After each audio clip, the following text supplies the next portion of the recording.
स्वागत है आपका वायरल बिहार आपको बता दें कि अभी मुजफ्फरपुर जिले के फारूक के हाई स्कूल पर खड़ा है, जहां से तस्वीर आपको दिखा रहा है। जेपी नड्डा जी का कार्यक्रम और जेपी नड्डा जी अभी पलों में यहाँ पे आने वाले हैं, लेकिन खासकर यहाँ पे आए होंगे बातचीत होगी, लगातार आप देखते रहिए। जब मैं बिहार के चुनाव में आया था तो मैं आपको आगाह करता था कि अगर ये आरजेडी की सरकार आ जाएगी, अगर ये तेजस्वी की सरकार आ जाएगी तो जंगल राज आ जाएगा। और आज मैं कह सकता हूं कि जंगल राज आ गया है, आ चुका है। मैं आगे आपको दूंगा अगस्त महीने में कितने मर्डर हुए, एक ही महीने के अंदर कितने एक्सटॉर्शन हुए, एक ही महीने के अंदर कितने लोगों को बंधक बनाया गया है, महिलाओं के साथ कितना अत्याचार हो रहा है, लॉ एंड ऑर्डर एकदम जिसको बोलते हैं ध्वस्त हो चुका, प्रशासन पर पकड़ खत्म हो गई है।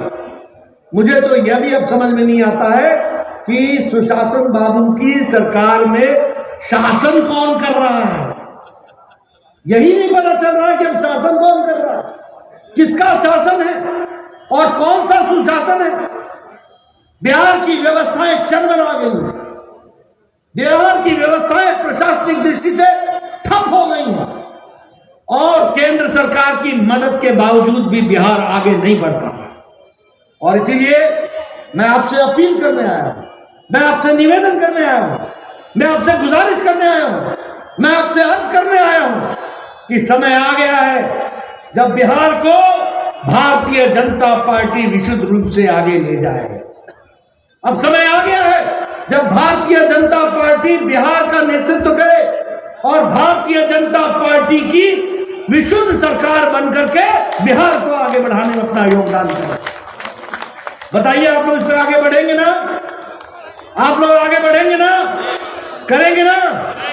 मैं इधर से सुनना चाहता हूं, बिहार की जनता कमल के निशान को आगे बढ़ाएगी, बढ़ाएंगे। यह बिहार बुद्ध और महावीर की धरती है, यह बिहार लोकतंत्र की जननी की धरती है।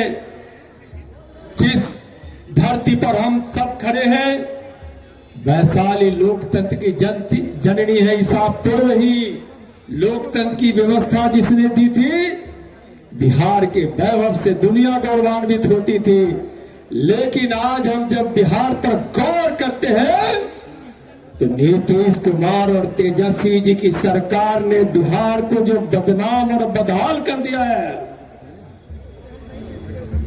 उसका मैं एक छोटा सा उदाहरण मैं आपको देना चाहूंगा। यह बिहार के एक महीने 1 दिसंबर से लेकर 2 जनवरी तक के यहाँ के इस हालों की मैं विवरण रख रहा हूं, जिसको सुनकर किसी का दिल तरफ उठेगा, दुख से जिसका हृदय भर उठेगा। इस एक महीने में इस बिहार की धरती, जिसको शांति की धरती कही जाती है, ऐतिहासिक और आध्यात्मिक धरती है, यहाँ एक महीने में 231 हत्याएं हुई है। 231, कुछ इसमें संदिग्ध मौतें। सोचिए कि 231, ऐसा कोई नौजवान, ऐसा कोई इंसान, ऐसी कोई बेटी, ऐसी कोई माँ जिसकी मौत हुई होगी, उस परिवार पर क्या गुजर रहा होगा। और उस पूरी परिवार की कराह से आज बिहार करा रहा है नीतीश जी, तेजस्वी जी। लेकिन आपका पत्थर दिल हृदय को सुनने और समझने के लिए कुछ तैयार नहीं। 84 से ज्यादा हत्या का प्रयास किया गया। 30 मां बहनों के साथ बलात्कार हो गए, 30 मां बहनों के साथ। यह बिहार की हर बेटी, हर बहन, हर मां जो सीता की आंचल में जी रहा है। एक सीता का अपहरण हुआ था तो भगवान से राम वानरी सेना के साथ श्रीलंका, सोने की लंका, रावण की लंका को जला दिया था, रावण को पराजित कर दिया था, रावण का वध हो गया था, पापी अत्याचारी का नाश हो गया था।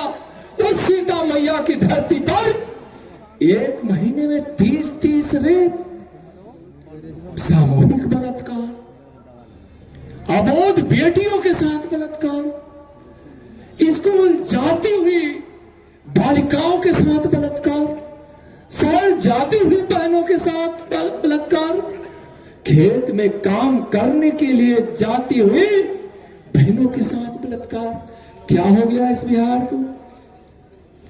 क्या हो गया है बिहार को? तेजस्वी नीतीश जी आंखें खोलिए, नहीं तो वैशाली की इस धरती से बिहार की जनता आज अपने जेपी नड्डा जी को साक्षी मानकर आपको बता रही है कि बिहार की जनता ही सीट बजा देगी और आपका सत्यानाश कर देगी, आपकी सत्ता की लंका को जला देगी, ध्वस्त कर देगी। जनता इंतजार कर रही है, जनता इंतजार कर रही है। अपहरण, 23 लोगों का अपहरण सिर्फ पैसे वालों का ही नहीं हो रहा। बगहा के जंगलों में किसान को उठाकर ले जाया जाता है। वहां की घटनाओं की जानकारी आपको दे रहे हैं। पता चलता है कि या तो ऐसा व्यक्ति है जिसके पास तो 2-4 बकरियां हैं, 2-4 गैया और भैंस है, पैसा नहीं दे सकता है। उसके घर वाले से वो अपराधी, वो अपहरण करता कहता है कि तुम 2 बैल, 2 भैंस, 2 गाय और 2 बकरियां दे दो और अपने घर वालों को छुड़ा कर ले जाओ। क्या है नीतीश जी? क्या है तेजस्वी जी? 83 से ज्यादा लूटपाट हो गए। गोलीबारी की संख्या 48 है। अपहरणकर्ता, गुंडे, अपराधी खुलेआम घूम रहे, भय का वातावरण व्याप्त करने के लिए, रंगदारी लेने के लिए गोलियों की बौछार कर देते हैं। 48 जगहों पर मैं 1 महीना का हिसाब दे रहा हूं, मैं 1 महीना की बात कर रहा हूं, 1 दिसंबर से 2 जनवरी तक की बात कर रहा हूं। 48 जगहों पर भय के वातावरण बिहार में पैदा करने के लिए 1 महीने में गोलियां चलाई जाती, हवाई फायरिंग होती। 81 से ज्यादा चोरी की घटनाएं घट गई। 13 लोगों से रंगदारी ली गई। पुलिस थाने पर जाने के बाद सरकार के निर्देश के अनुसार कोई एफआईआर नहीं लेता, लेकिन नीतीश जी, तेजस्वी जी जनता की थाने में सारे एफआईआर दर्ज हो रहे हैं। जनता की दरबार थाने में सारे एफआईआर दर्ज हो रहे हैं और यह एफआईआर आपको सजा देगी ही। रंगदारी। नीतीश जी याद कीजिए, 2020 का वो महीना जब बिहार की जनता ने वोट देकर ईवीएम को भर दिया था, आप भी शक के घेरे में थे, सरकार बनेगी कि नहीं बनेगी। तेजस्वी जी को विश्वास था कि हमारी सरकार बनेगी, हम मुख्यमंत्री बनेंगे।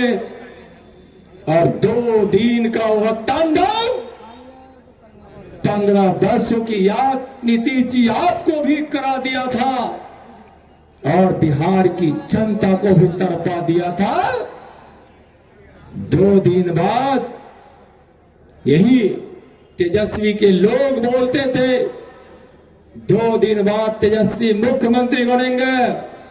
आज 25,000 दे दो, नहीं तो 2 दिन बाद 25 लाख लगेगा। बड़ा उस समय आपको तर्पण हुई थी नीतीश जी,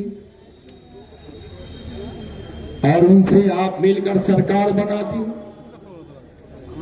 115 से ज्यादा मारपीट की घटनाएं हुई, अबोध बच्चों को मारा गया, महिलाओं को पीटा गया, किसान मजदूरों को पीटा गया। परिणाम क्या हो रहा है कि यह 500 के से ज्यादा एक महीने के आपराधिक घटनाओं ने, जघन्य अपराधों ने बिहार से पलायन प्रारंभ बड़ी तेजी से कराया। हो तो रहा है उस दिन से, जिस दिन से तेजस्वी के साथ आप सरकार बनाए थे, तेजी से हो रहा था। क्या हुआ, क्या कहना है इस पर? यात्रा में निकले हैं, किस चीज की यात्रा में निकले हैं? इतने लोगों की जानें चली गई, आंखों में एक बूंद आंसू नहीं, अफसोस की कोई शब्द नहीं, लज्जा की कोई बानी नहीं, आत्मग्लानि नहीं, कोई क्षमा नहीं। आप निकले हैं तो बिहार की जनता से आप क्षमा मांगे। आगे आने वाले दिनों में बिहार में 40 की 40 सीट भारतीय जनता पार्टी और एनडीए जीतेगी, और पिछली बार से भी ज्यादा बहुमत के साथ नरेंद्र मोदी जी के नेतृत्व में एनडीए भारतीय जनता पार्टी की सरकार बनेगी। और विवेकानंद की उस भविष्यवाणी को पूरा की जाएगी। विवेकानंद जी ने कहा था कि 21वीं सदी में न कोई बेबस होगा भारत में, न कोई अशिक्षित होगा, न कोई भूखा होगा, न कोई बेघर होगा। 21वीं सदी है। भविष्यवाणी करने वाले विवेकानंद के बचपन का नाम भी नरेंद्र, और आज के यशस्वी प्रधानमंत्री जी का भी नरेंद्र। 1 नवंबर ने भविष्यवाणी की थी, दूसरा नरेंद्र उसको पूरा कर रहे हैं। भारत आत्मनिर्भर बनेगा, भारत शक्तिशाली, स्वाभिमानी और समृद्धशाली भारत बनेगा। भारत माता विश्व गुरु बनेगी। माननीय प्रधानमंत्री नरेंद्र मोदी जी के नेतृत्व में आइए, चलिए एक साथ नरेंद्र मोदी जी के साथ चलकर भारत को आत्मनिर्भर बनाइए, बिहार को आत्मनिर्भर और विकसित बनाइए। भारत माता की